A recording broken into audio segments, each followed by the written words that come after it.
Hello, everybody, and welcome to the Great America Show. Thanks for being with us. Today, our guest is Kurt Olsen. Kurt is an attorney representing Kari Lake and Mark Finchem in Arizona. A writ has been filed with the Supreme Court, as a matter of fact, just a couple of days ago. And it suggests that, more than suggests, it states categorically that there have been misrepresentations by law firms, attorneys representing the state of Arizona and election officials as well, going to the very heart of the integrity of our electoral system, particularly in the state of Arizona. Again, Kari Lake and Mark Finchem, they are the petitioners represented by Kurt Olsen. And with us today to take up what is happening. Now, you haven't probably heard about any of this in your local media, the national media, because it's just happening. And there is an aversion to dealing with the, let's call it the inconvenient truths of this case. And the inconvenient truths are that there have been manipulations in the elections of both 2020 and 2022. And these filings before the Supreme Court go to that very issue. And to guide us through all of this, a man, no one knows more about this issue than attorney Kurt Olsen. Now we're going to turn to a story that you haven't heard about or read about in the national left-wing media. It's a story that is about voter fraud. It is a story about electoral fraud on a vast scale. Filing yesterday before the Supreme Court, attorney Kurt Olsen, representing Kari Lake and Mark Finchem in the state of Arizona, bringing forward brand new evidence into their case and seeking redress before the Supreme Court, and doing so requesting an expedited resolution of these issues and these claims that Kurt Olsen has put forward in his filings for the petitioners, Kari Lake and Mark Finchem in the state of Arizona, pertaining to the elections of 2020, by the way, and 2022. Kurt, here you are filing before the Supreme Court, petitioning in behalf of Kari Lake and Mark Finchem because you have new evidence pertaining to elections in both 2020 and 2022, and you believe the Supreme Court has a responsibility to act here. Why? Well, Lou, how we got this new evidence in front of the Supreme Court is because the original case was dismissed on standing. And the standing determination was that there was no injury because the injury was too speculative. And so that wound its way through the district court, the Ninth Circuit, and up to the Supreme Court. But we have uncovered new evidence, which we're allowed to introduce, because under the Federal Code 28 U.S.C. 1653, you can introduce jurisdictional or evidence that shows jurisdiction at any point in the proceeding. And that new evidence is stunning. So in dismissing this case, which went to whether or not voting machines can constitutionally provide a secure and accurate vote, we challenge that. The courts relied on some representations by the defendants. One, that the election software that was used had been certified and approved by the Secretary of State, and also that they performed pre-election logic and accuracy testing to make sure that the machines are actually reading and tabulating the votes to give the public confidence when they go into the election that their ballot will be accurately counted. The Secretary of State is the one that did the logic and the approval of the machines. Is that correct? They do. The Secretary of State has a 3-member panel under Arizona law, right, that approves the software along with the EAC. It must be tested by a certified voting system testing labs. And so there's quite a process to go through to make sure that the software that is used is certified and approved. And that's exactly what the defendants represented when they told the courts, plaintiffs' claims don't hold water. They're claiming that the elections are unsafe and unsecure. This software is certified. And they told the district court that, they told the Ninth Circuit that, and actually the Ninth Circuit in its opinion affirming dismissal, that's before the Supreme Court, cited those two issues as a primary basis, that the software was certified and that the defendants performed pre-election logic and accuracy testing. Mm-hmm. So we have new evidence. We have new evidence that shows that that software was altered before the 2020 election, and used in the 2020 election, and used in the 2022 election. And it was altered with respect to the configuration file that governs how ballots are read and tabulated. It goes precisely, this altered software goes precisely to the issue of whether or not these machines are accurately reading ballots. And secondly, we show that they don't even perform logic and accuracy testing as required on the voting system, on the tabulators that are used at Maricopa County's vote centers. There's about over 400 of them. They test 5 spares. They did what? They test 5 spares when the law 5 spares out of 400? 5 spares that aren't even used during the election. And you combine that with the fact that they're using altered software, and they falsely represented to the courts that this software is certified. It's not. It's a Frankenstein-like version that combines different, what are called machine behavior settings in there. And they don't test this software, the pre-election logic and accuracy. They test 5 spares, as I said. So what you're saying is that every assertion that the electronic voting machines were reliable, were secure, and that had gone through, as you put it, the logic and for whatever reason, accuracy testing, none of that happened across 400 machines. Correct. In 2020 and 2022, and this isn't us saying it. This is coming from the machines themselves. This is from the tabulator system log files, which there are millions of lines of data that go into this. And the tabulator system log files record every single piece of activity within those machines. And there are warning codes. It says warning, wrong MBS, version 5.10, which is not the version that's been certified, only what's called version 5.5. And this is not a small issue. The fact that defendants misrepresented to the courts that they were using the EAC and Arizona Secretary of State approved software, that was false.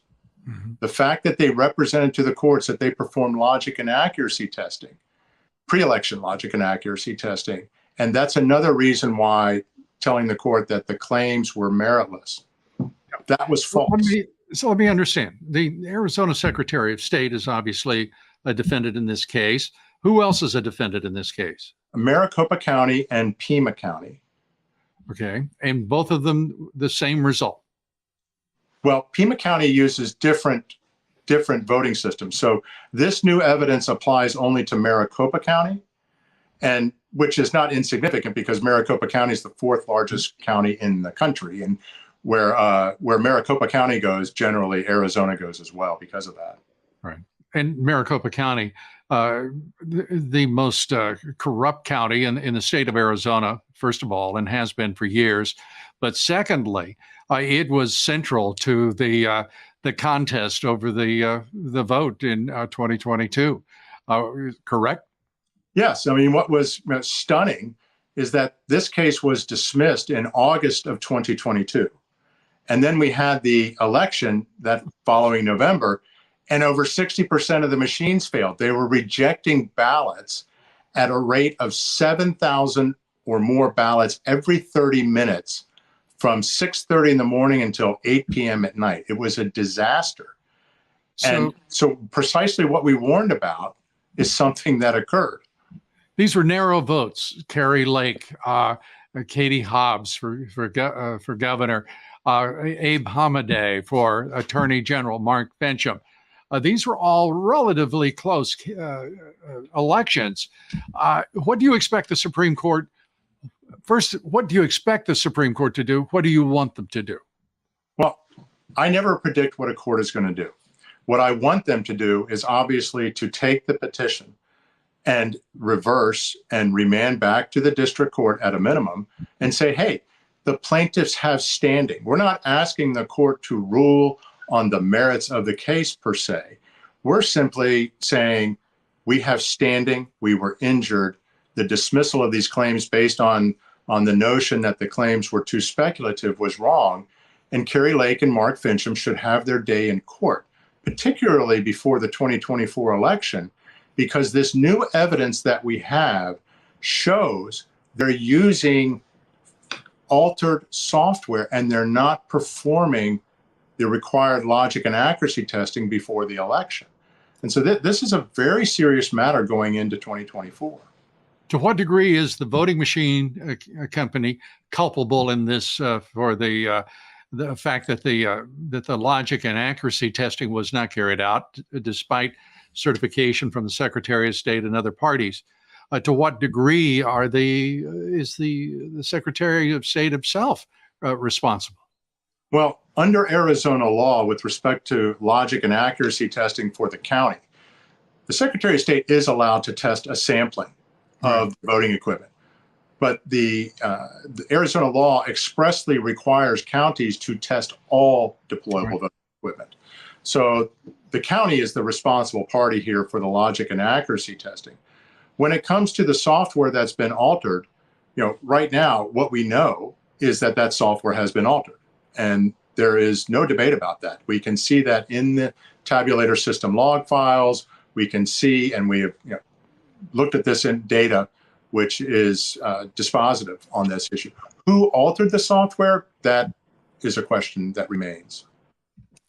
But it is a felony, I would note, under Arizona law, to alter software knowingly without the permission of the Secretary of State is a felony. We're talking with Kurt Olsen, attorney for Kari Lake and Mark Finchem, petitioning the Supreme Court. We're going to take up next with Kurt Olsen. What else is going on in the state of Arizona that has to be considered in this case? Stay with us. We'll be right back. Folks, did you know that over 90% of the pharmaceuticals in America are not made here? We saw during the China virus pandemic what happens when we are dependent on other countries like China and India for our most critical pharma needs. Recent clusters of respiratory illness have been popping up around the world, and in the United States, it's dominating the headlines. It's also shedding light on the need to be prepared for an unexpected medical emergency. Will you have what your family needs when the next crisis hits? Our good friends Dr. Peter McCullough and Dr. Drew Pinsky over at The Wellness Company have just what you need with The Wellness Company's medical emergency kits. These kits include 8 life-saving medications with drugs like amoxicillin, Z-Pak, and ivermectin for you to keep on hand, along with the guidebook for safe use. From tick bites to COVID to extreme bioterror events, every scenario is covered. Go to twc.health/Dobbs and grab your medical emergency kit right now. Don't wait until you need it. Take control of your health today with the Wellness Company's medical emergency kits. We're back now with Kurt Olsen. And Kurt, there is more to this case as well, as if it's not complicated enough. On one level, it's straightforward. There obviously is a huge problem that there has been certifications that things that didn't happen, failures to abide by the standards and the requirements of the integrity of these machines. What else is going on that deserves some considerable examination? Well, Lou, there's a third discovery, and it's quite stunning because it doesn't apply to Arizona. It applies to every Dominion system that we have inspected, and that's from Arizona to Colorado to Georgia to Pennsylvania to Michigan. And it appears to be in all of their systems. And that is the election data is supposed to be encrypted. Dominion represents that they, quote, protect the data with a AES level 256-bit encryption. What we have found is that the master cryptographic encryption keys are left open and unprotected on the election database, except for the Windows login, which is easily bypassed, in plain text. The short answer is this is like the Enigma machine from World War II. If you remember that, where the Allies were able to break the cipher code of the Germans' Enigma machine and could read all their messages. Well, here, the Dominion machines, they leave the master cryptographic encryption keys in plain text, unprotected on the election database.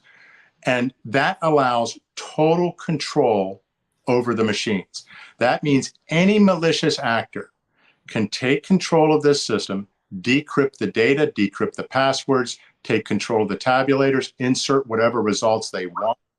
They can make it look like they're the official results without detection. And so it's a stunning breach of security. And it appears to apply to every Dominion machine in the country.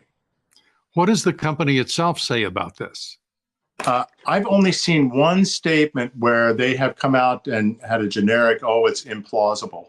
But it's right there. And in fact, when you look at the election database, there's actually screenshots of an election database right before the Supreme Court now. And we redacted it because we wanted to be mindful that that was sensitive data. But some of this information has been produced, for example, in Georgia. 4 counties produced the election databases pursuant to public records requests. Mm-hmm.